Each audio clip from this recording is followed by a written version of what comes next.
Let the fun begin. We are finally getting to rendering.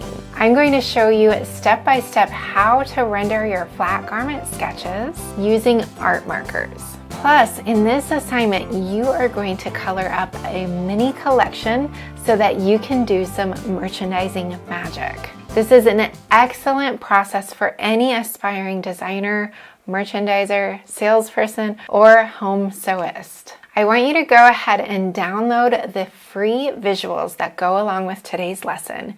You are going to print them out either on regular paper or on marker paper.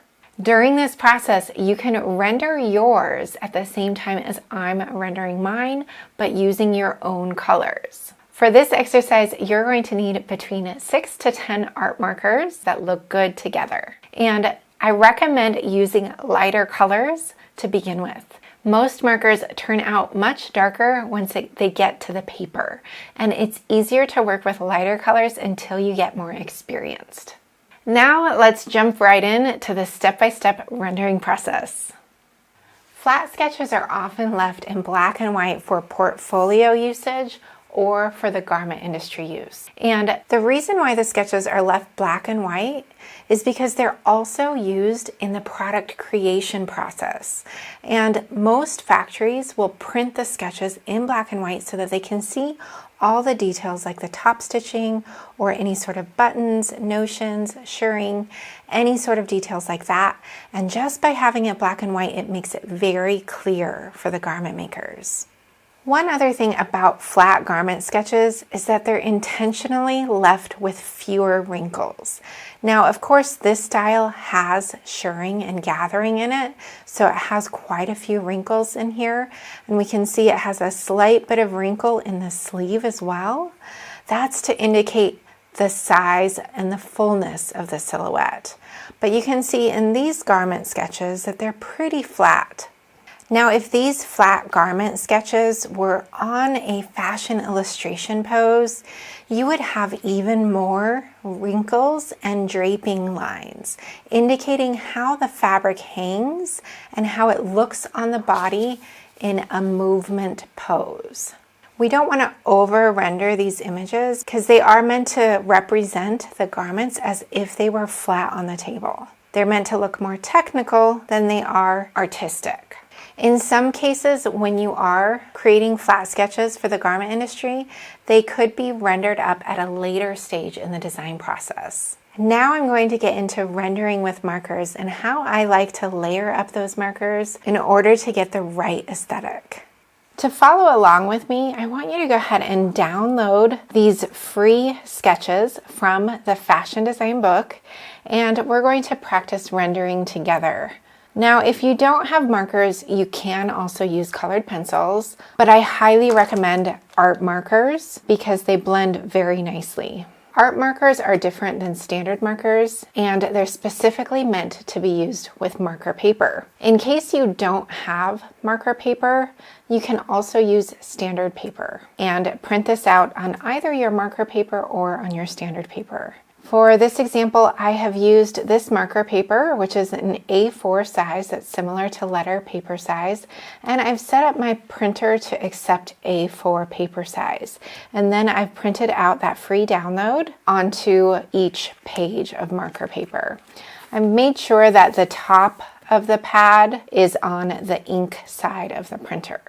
So this is just to warm up and get used to using markers. So we want to always start with the lightest colors. And when we're rendering, we can add some different shading to add a little bit of depth. Even though these are flat garment sketches, it's okay to add a little bit of wrinkles, a little bit of depth, give it a tiny bit of styling. That's acceptable. Now, if you are using flats for your portfolio or in the garment industry, usually you're using black and whites for your flats. And then later on in the designing process, you often color up those flats to present the collection to the sales team. So we're going to also be working on coloring up a whole collection once we get warmed up in using the markers. And this is going to be a really fun project.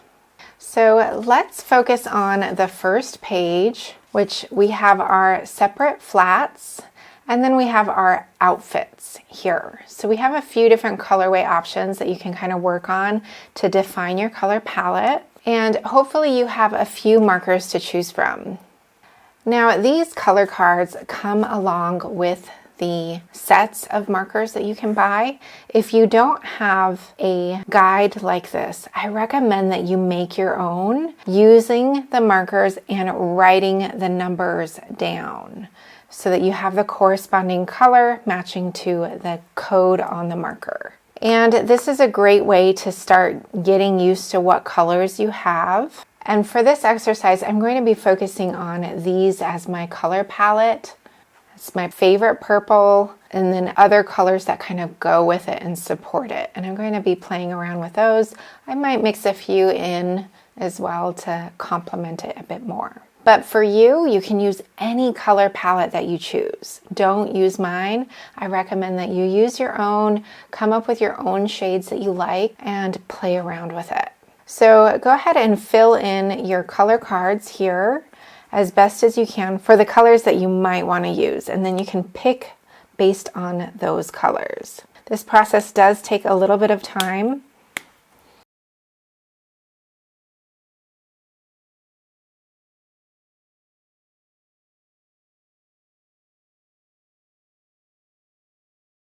So colors that I'm going to steer away from as a beginner would definitely be the darker tones. Those are going to be much harder to work with, and I recommend using lighter tones until you get used to it, then start building the darker tones into your color palettes. So generally we're going to be doing most of our highlights or lowlights with the same colors that we're choosing. We're not going to be using multiple colors very often within the same garment. Only if we have a very drastic shadow that we want to produce, or a gathering, something like that could be used with two tones. So for example, this is a sketch that I've done, and we've used the same exact tone, the same color of marker, but we've just used it twice in some areas to get a few very light shadows. And I've also done a cross-hatching effect here.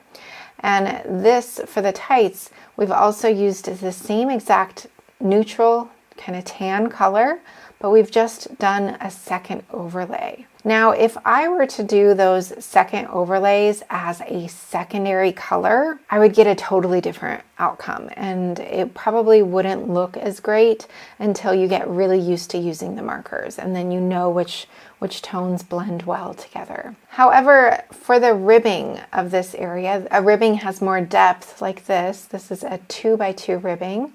I try to achieve that same effect by using a secondary color, so a darker color to achieve the ribbing effect there. Now, what happens when I use two tones that are very different in the same garment? So this was another example that I just quickly did as an example what not to do. So we can see that these tones are just so different. They don't blend well at all, and they're just too far different to use as shadowing or shading. And as well, you can see I did a really dark boot with the really light beige color of the tights to show that shadows with such high contrast like that often don't work. So we can see a much flatter look for flats would be to use the same exact color but just double up the layers. We're going to go ahead and go through the process of rendering this colorway together on one of the garments. So once you have your colors picked out, we're going to go ahead and start coloring up this first page. I'm going to have my color cards up here so I can reference them. And for this, my inspiration for the first colorway was these two colors of fabric that I had.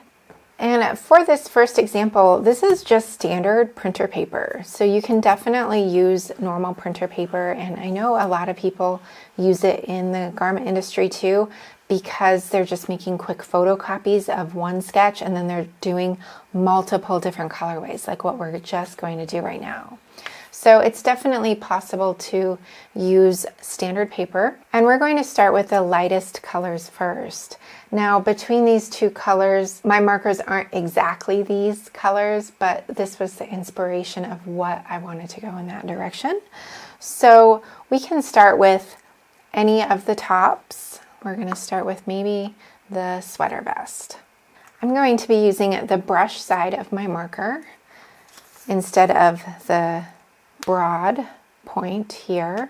And when you're using markers, you want to always turn the paper to where it's comfortable for you as you're drawing or as you're coloring in.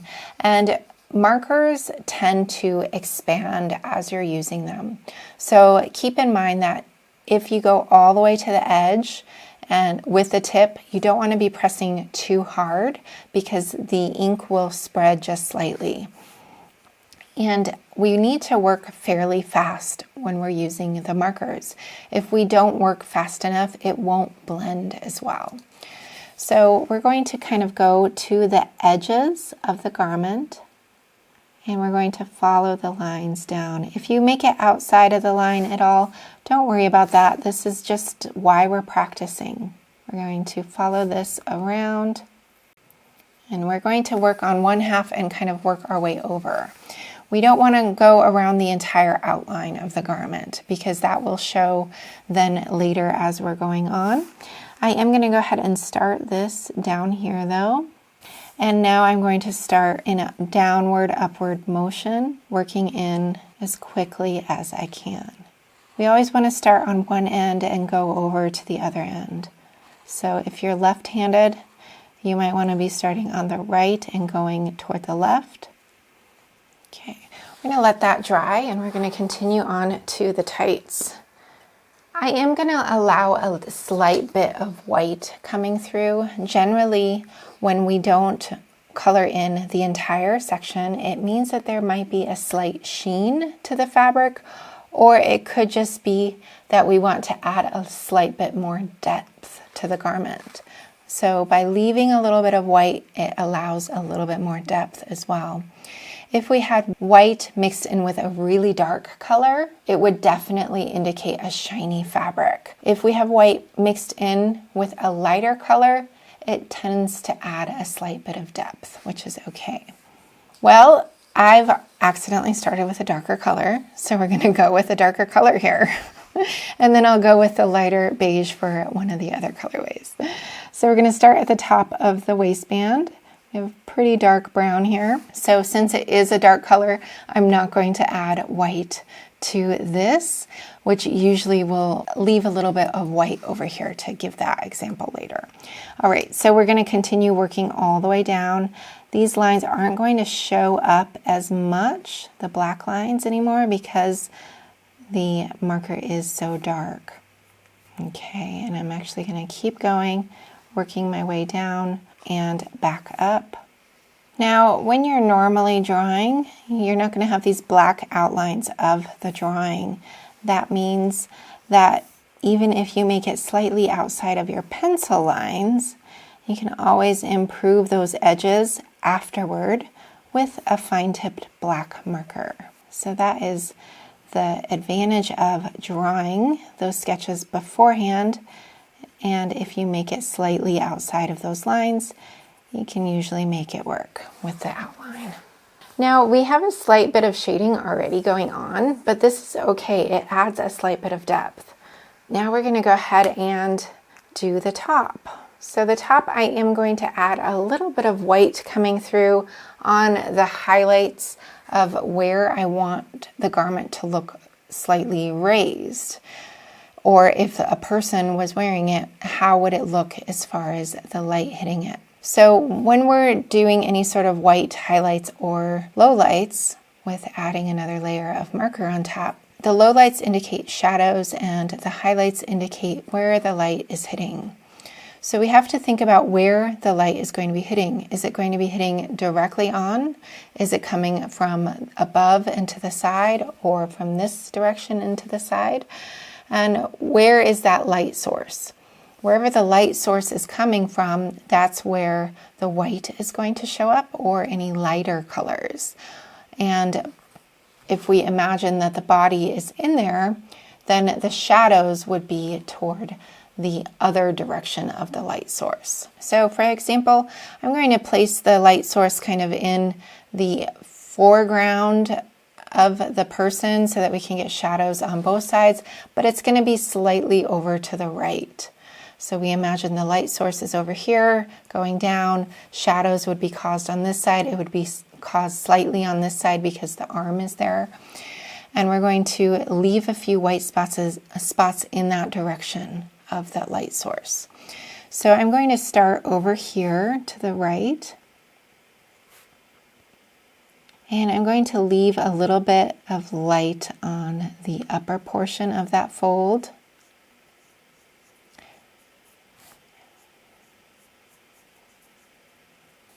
And the same thing over here. I'm going to leave a slight bit over here once I get to that area. And I'm going to continue on. I might leave those buttons another color. I haven't quite decided that yet. And of course, if you wanted to do any sort of color blocking, we could have a different color block for the yoke area here. That would definitely be an option. Just like when we're drawing, we want to have a really light hand. We don't want to be pressing too hard. I'm going to leave a slight bit of white in there. We'll leave the white again on the highlight of that fold, meaning where that fold is closest to the light source or raised up. So you can see we have to work pretty quickly when we're using those markers. We don't want to stop and take any breaks. And we're going to go ahead and do the back as well. Now you'll notice in the fashion design book, the backs are not always drawn in like here. And that's also to give you just the visualization of the garment from the front portion. So you can always add the back visual in if you'd like. I do that with collars to give a more accurate look, but not always with the standard necklines. Okay, so we're getting pretty close here to where we want to be, but we need to add a slight bit of depth to this. So we're going to add the lowlights now, and we'll start with the top. So with the top, I do want to add some sort of look of ribbing. Now it's not this color, but ribbing is having a height of yarn stitches, which is created through the knitting process. We have 2 rows, it's a 2x2 knitting, rib knit, and I want to have that sort of effect with this, even though the fabrics are different colors and it's more the aesthetic. So to get that look, I'm going to have a really light brushing effect. And if I don't go all the way down, it's okay. I'm just going to try to stay within the range, go up and down.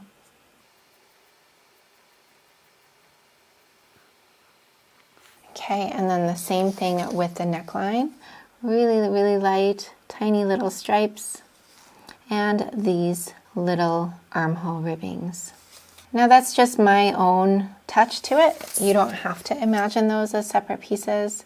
It's really however you imagine it. You could do it as color blocks and have different colors there. It's really up to you. So now we're going to start adding some shadows, and for this we're going to do the shadows are considered the lowlights, or the shade of where the body is kind of going to the back of the body if the light source is head on. So we would imagine the shadows would be in the upper portion and the side portion, maybe underneath. Some of the depth of the body can create some different shadows as well. So it really depends on where that light source was. So I did say my light source was more over here to the upper right. So I'm going to consider that we're going to probably have a little bit of shadow underneath the arm area, and then in the shoulder area toward more the left side of the body, because the light source is over here. So we're going to have an additional, same exact color as this original color, just an additional layer to add more depth. And for this part, this is really up to you where you end up putting this. The light source can change, And we're just going to kind of outline some different parts of the garment, especially the sides and the bottom areas. Going to do a slight bit under the arm here. I'm going to do a slight bit under the armhole and a slight bit toward the bottom here.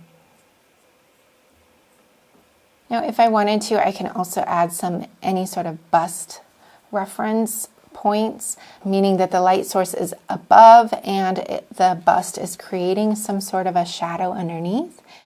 And I could do that something like this. That would be enough. Or we could actually do some slight bust curvature lines as well. That would also be okay. And that's adding just a slight bit of depth. So again, if you're doing this for a portfolio for garment industry, it doesn't have to be rendered like this. It's more utilized in the design process later on when you're trying to get buy-in from the sales team or from the retail team. And if you're doing this for yourself, this rendering process, number one, it's fun, but number two, it really helps you visualize that garment before you actually make it, which I think is super helpful because not only is it more proportional compared to a fashion illustration sketch, but getting those similar colors lets you see if you like it before you actually sew it up. So let's go ahead and continue with those tights, those leggings, and we're going to add a slight bit of gathering, secondary color. I'm also going to add a slight bit of darkness along those side seam stripes, just to add a little bit more depth here, and add a little bit of depth to the knees because they are pretty tight. I'm going to add a little bit of depth to the crotch area, and we'll add more depth over here. Now, we would definitely get a slight different rendering when we have a whole outfit together, which we'll go through next. And then at the bottom, I often like to give it some nice depth kind of coming out like that. And we have those nice sides. And you can even go through and do a kind of a third layer if you want. Right, the next thing is the top. Now, since I have kind of this cross hatch effect, I am going to do a little bit of texture to the fabric to signify this cross hatch effect. And in doing so, there actually is a little bit of white in this fabric, which I didn't pull through so much for the cross hatch effect. And if I wanted to, I could always use a light colored gel pencil to also do this part, which is a great process, or just a white colored pencil as well. So I'm going to again have the shadows be more on the left side and underneath for the light source in the upper right. And I'm going to maybe give it a two-tone effect with the yoke. So let's say we have a slightly darker fabric on the yoke. And usually with something like this, you might even want to utilize another secondary color, because by the time it dries, it's not going to show up so different. And since I do have white, I'll leave a slight little shadow of the lighter original blue in there next to that white, so it's not so stark. Okay, so that kind of gives it already a little bit more depth. I also want to do that to the back of the collar to indicate the inner garment. So the back sides of the garments are always a little bit darker or grayed out. And also the underneath here, that's indicating the back. Okay, now I need to layer up just some different lowlights here. So I'm going to give it more to the left side of the garment and then underneath the armhole. As well in the, wherever the gathering is usually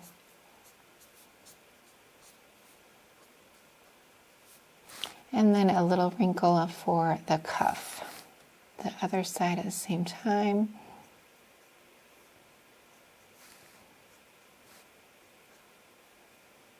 And we'll kind of continue that line down. I generally like to have these slight curves. You'll notice toward the bottom, I like to have a nice curve, and that really just makes it look a little bit more shadowy.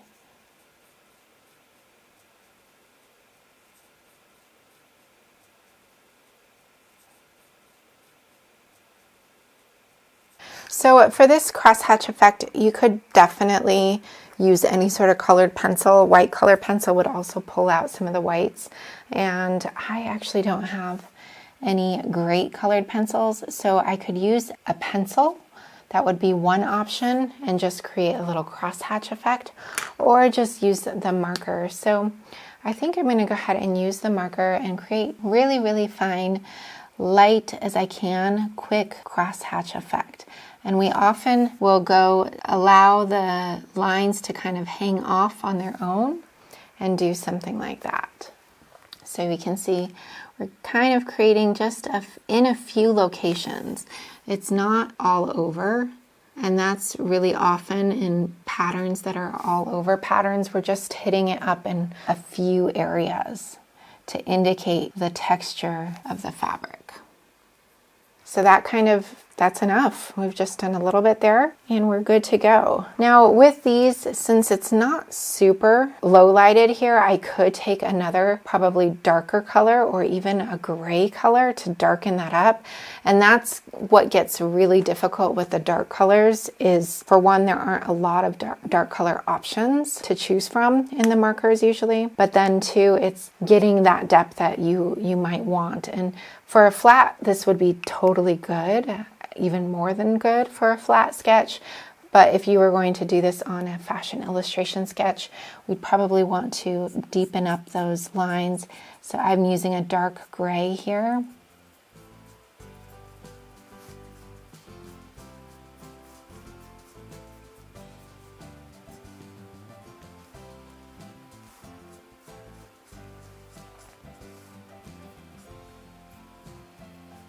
Right, so that's my first round of coloration, and then we're going to try to apply it to an outfit. So this would really be like for merchandising, when you're mixing all of the collection together to visualize it for the sales team. Or it would be also for your personal use. If you imagine all of these separates into an entire outfit, how would it look? Let's do that same exact colorway now in this first outfit, and then we'll choose a second colorway for the second outfit. So for this, I'm going to go ahead and start with the lightest color first usually, and this one would be kind of similar tones. So I can start with either one of those. I'm going to do the tights last because that's going to be the darkest color. And let's go ahead and start with the blue. Now, if your highlights and lowlights are in a different spot for this, it is okay. But generally when you're creating a portfolio, you do want to kind of pay attention to those highlights and lowlights so that it is consistent throughout the whole portfolio. Of course, for your portfolio, if your portfolio briefs are to have a black and white sketch, you should have a black and white for your flat sketch and not color it in, not render it. That is most common with the portfolios, is that they're black and white. But for this process, you can go ahead and start playing around with those highlights and lowlights, the location of them, to see what you like more. Don't stick to the same thing for this process. It's more of an experimental phase that we're seeing, okay, what do we like for the highlights and lowlights, those locations? What do we want to kind of stick to in the future, and go with that, whatever you like more.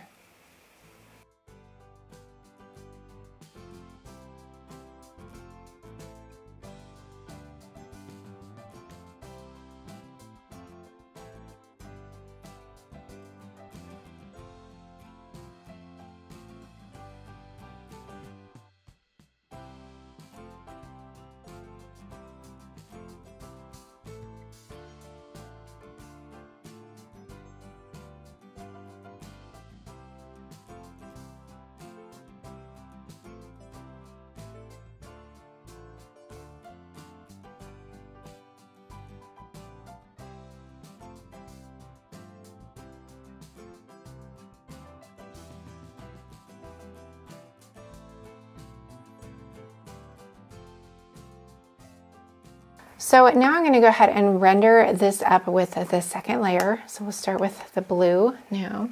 And we're going to, for sure, imagine this outfit as if it's worn. So the wearing of the vest on top is going to create slightly different shadows than this one will. So we're for sure going to have that arm pull shadow from the arm.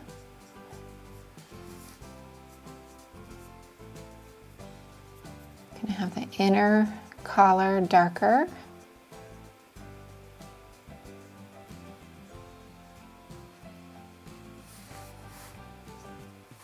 And then underneath the vest. So we're going to have to really indicate that we have that whole vest there. And we're going to do that kind of roundness going over to the side. And I'm going to pull a round curve to the bottom. Now we want to add a little bit of depth to indicate that the vest is pulling the garment inward. So we have these gathering lines here. And I want to do a little bit of that cross hatch, so just a tiny bit.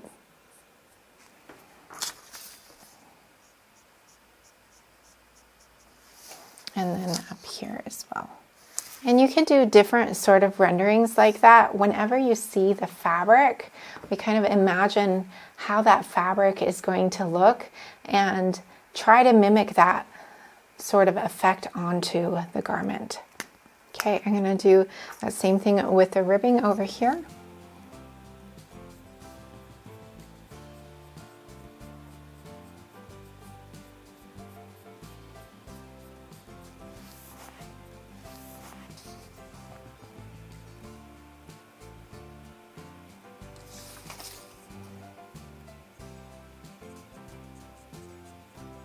And I'll go ahead and do the second layer of the brown. And we're going to indicate that we have the shadow of the shirt falling onto the leg.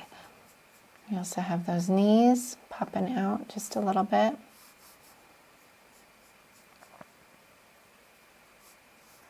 Okay, so I am pretty pleased with that overall. I'm going to add just a little bit more shadowing to the vest there, I think. Forgot to do that.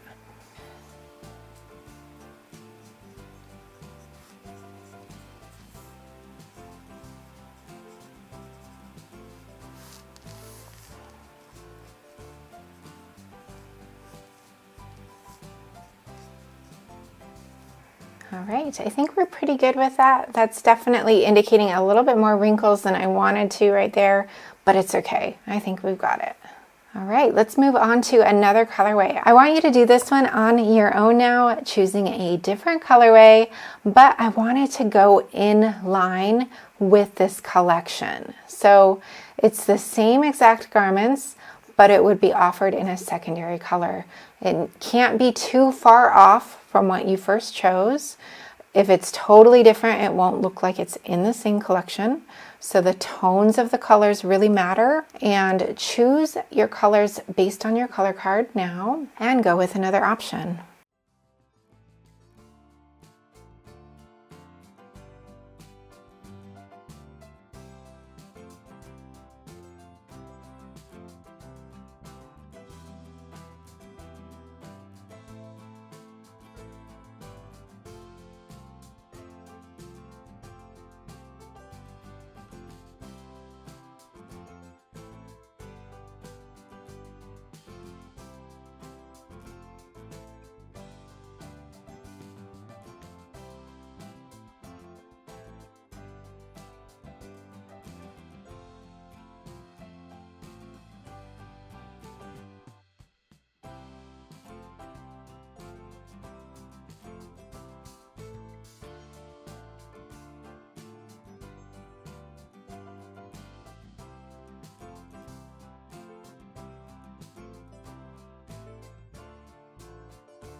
All right, let's move on to coloring up for a collection.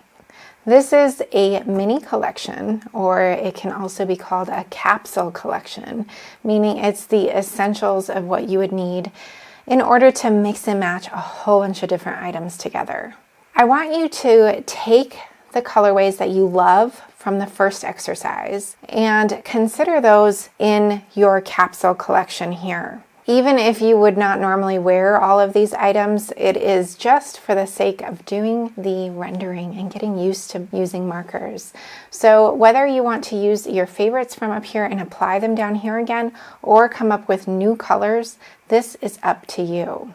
At the end, we need to make sure these mix and match with the bottoms, so we can have the sweater vest go over this and this and this. That can go over this and this and this and this. And then we can create so many different looks, or we don't even need this on top. We can just put all of them together, mix and match.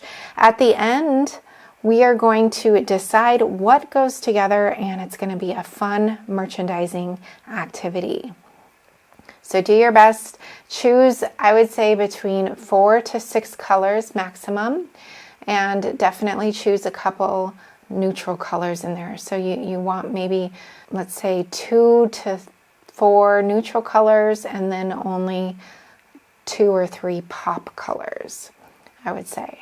And neutral is up to you how you define neutral, whether it's tans, grays, browns, blacks, any of those would be considered neutrals generally. But some people might even consider this chambray or denim as a neutral too, because it can be mixed and matched with so many different things. So go ahead and color up these sketches to create a complete, cohesive collection based on a color palette that you are choosing. The goal is to mix and match as much as you can.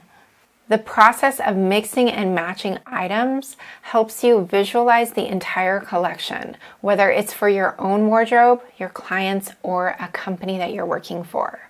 And guess what? By coloring up that garment before you go through all the process of sewing it, helps you envision that style so much better. Imagine taking all of that time, fabric, and money put into sewing a garment, and you don't like the end result. Well, guess what? It is way easier to dislike a sketch and the way you colored it up and redo it than it is to do it to a whole garment and resew it. So do this process. It's a great help for sewists, aspiring designers, or designers for clients, anything like that. Really don't skip this step. It's really, really helpful. And by doing this step over and over again with different types of styles, you're really going to understand and start to envision the style before it becomes an actual garment. So here I've just placed a marker close to where I'm going in my color palette, and I do have 7 colors selected, but these 2 grays are quite similar, just one is quite a bit lighter than the other. And I'm going to probably be using my blue as well here. And I'll probably use this one maybe down here, possibly. Haven't quite decided that one. And I might use the blue again up here to get a different color. And we kind of think about this capsule collection as these are just one colorway of one style. You will have the same exact thing 3 times with 3 different colorways of the exact same garments. So we're just doing 1 for now, and you can always do more in the future, but this is the concept that actually I can choose that vest 3 different times with 3 different colors, one with a gray, one with this kind of, I would say, like burnt brown. So you can have that vest 3 different colorways. So we have a blue, a light gray, and this kind of burnt brown color. And the same thing with this top. You know, we have it in so many different colorways, and I'm going to do it again in the same one because I love that color. But maybe I'll switch it up. Let's go ahead and switch it up. Generally, in a collection, we wouldn't do such close colors because a buyer would buy one over the other. So if we have a purple and a little bit more like a mauve color like this, they're a little bit too close of colors generally to have that as multiple colorways, because the buyer will just choose one instead of both. Versus these two are very different looking garments, and the buyer could end up choosing both of those. So that is one thing to consider, that when you are building out your colors in your collection, that those colors are not too similar.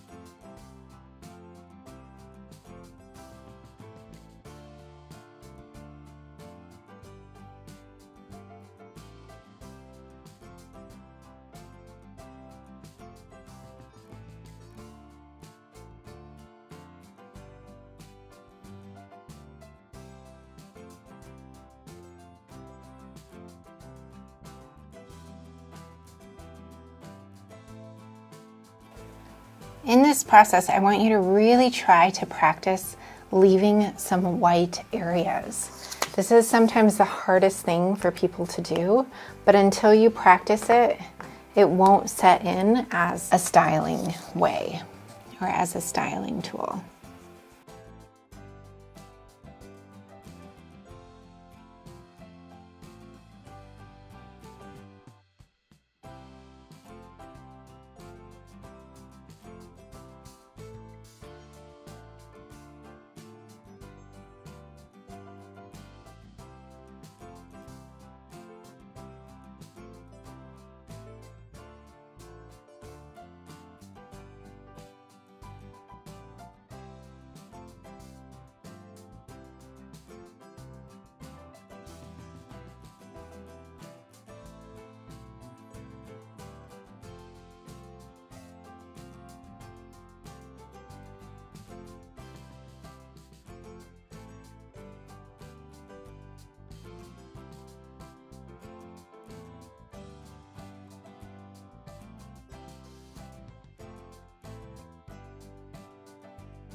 So let's pull in some color blocking.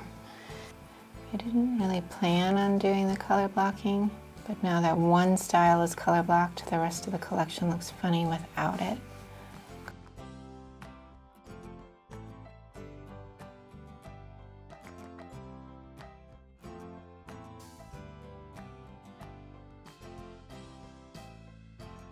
Now we will maybe layer up the color blocking on this one as well.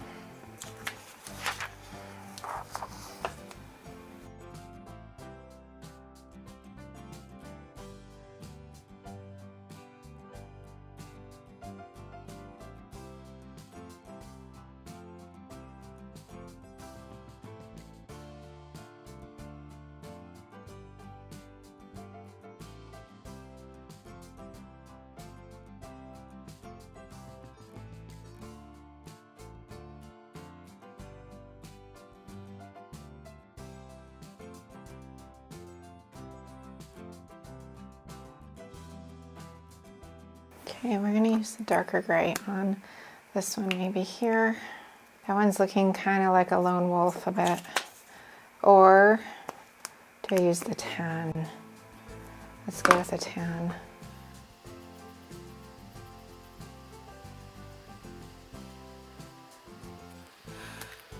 All right, we're going to continue with rendering up those pants. My video cut out, so I had to take a little break, and we're going to do up on this new piece of paper. But you should be using your previous paper. So as you're using the tip of the marker, you can point that tip always to the line that you've drawn. So in this case, it would be the line of the printout. And that's kind of a good practice for the first few times that you're rendering. And that way you don't go outside of the line. So you're kind of turning that over and over again until you get a nice edge there. Come back and do a second layer when that's all dried up.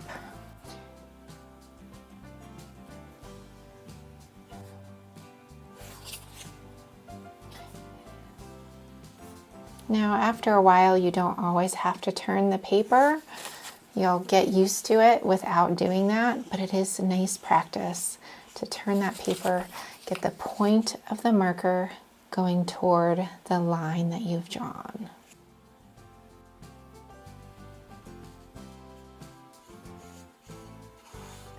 All right, and we'll do the skirt next.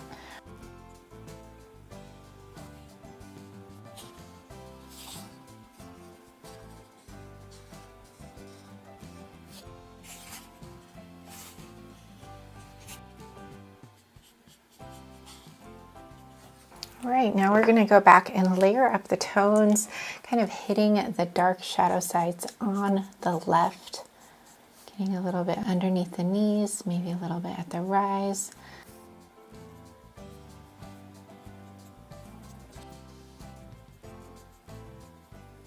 And for the denim, we're going to give a nice twill look, which are just little diagonal lines, and that kind of gives it a little bit more texture there. Also going to give a couple little knee marks to indicate the location of those knees, and add a little shadow here.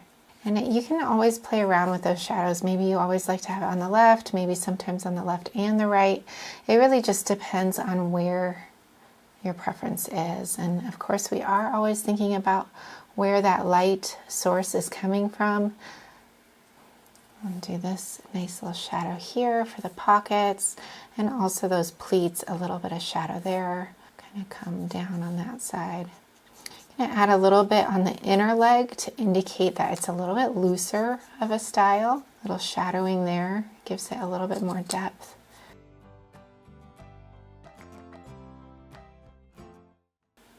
And we're going to add a little bit of shadow for that little overlap there. That gives it a little bit more depth.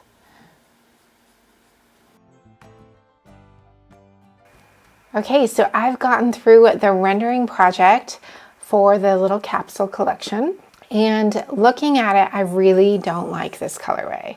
And that's the best thing about rendering, is that we can see what it looks like and see, okay, oh, it just doesn't quite look right. Something looks off. So I tried another option here, and this is looking much better. So that's going to now replace my current option. And if you can just imagine going through that entire sewing process and then you find out that you don't like the color combination, this is exactly why we go through that rendering process, to see if we're liking it and if it's really coming out as we imagined in our head. So now I'm really pleased with the little collection. It's pretty basic, which is okay. Now let's go on to the next part of this lesson, and that has to do with merchandising a collection together. So for this process, you can draw lines connecting things, and then draw lines for layering items. If you have any of these layering items that can go on top, let's mix and match until you're pleased. Another option would be to number all of them and say 1, 2, 3, 4, 5, 6, 7, 8, 9, 10. We can say 1 plus 6 plus 8. Type of thing. And that is another way of doing it if you don't want to put a whole bunch of lines on your paper. And another way of doing it would be to cut out each item and place them together and see what works together and what you like. That's another really great way of merchandising. So feel free to do what you want. You as the designer get the first say in how it merchandises together. And then merchandisers or product managers will come in and they will merchandise the collection later. The same thing with sales reps or retail buyers. They also do their rounds of merchandising, of putting things together what they think will look good on the store floor. Now, this is just one colorway option. Of course, you would have multiple options like this. For each style would have anywhere between 3 to 6, sometimes even 10 colorways per style. And just think that, let's say we have the blue here and then the blue jeans. We don't want to have a full blue head to toe maybe, but maybe this tee in another colorway with the blue jeans would look great. So just because it doesn't work out right here, we can always redo it again and it will work out in the future as you merchandise. So go ahead and go through this process and draw your lines or number them and do what's called outfit formulas, saying 1 + 6 + 8 or something like that. So I'm gonna go make a quick photocopy of this and I'll come back and I'll do the lines. I'm gonna go ahead and start drawing lines connecting them.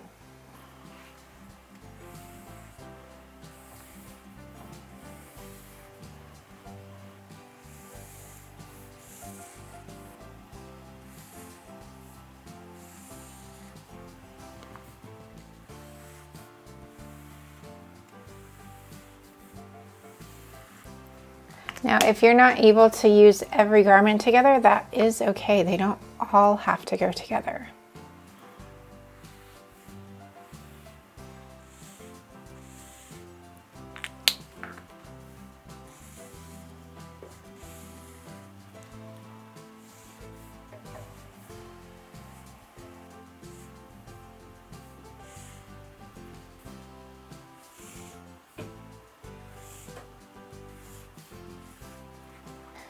All right, so now we have our lines that are merchandised and you've done today's homework. Congratulations. I am so happy that you went through this process with me.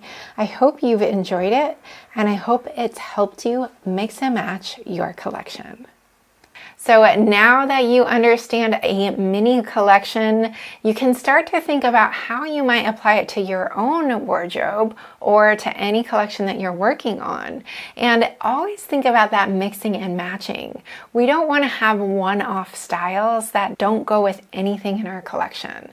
This process of merchandising is super powerful, and I highly recommend that you put this into your standard practice. Use the fashion design book, let it help guide you in that drawing process, and start visualizing those items before they come to life. If you haven't already, download those free sketches through the link below and start that rendering project today. Once you're done with that project, now it's time to use that fashion design book, sketch your own sketches, and then start rendering those. In case you don't have the fashion design book, you can find it on Amazon and most online retail stores. I'm going to link to it in the description below. And there is a standard version and a curvy plus size version. So make sure you get whichever version is right for you. I'm Gina Renee and I teach online pattern making and design courses so that you can design and sew clothes you love that fit. Thank you so much for tuning in with me today. I hope you've enjoyed today's video. If you have, please like and subscribe, and I'll see you in the next one.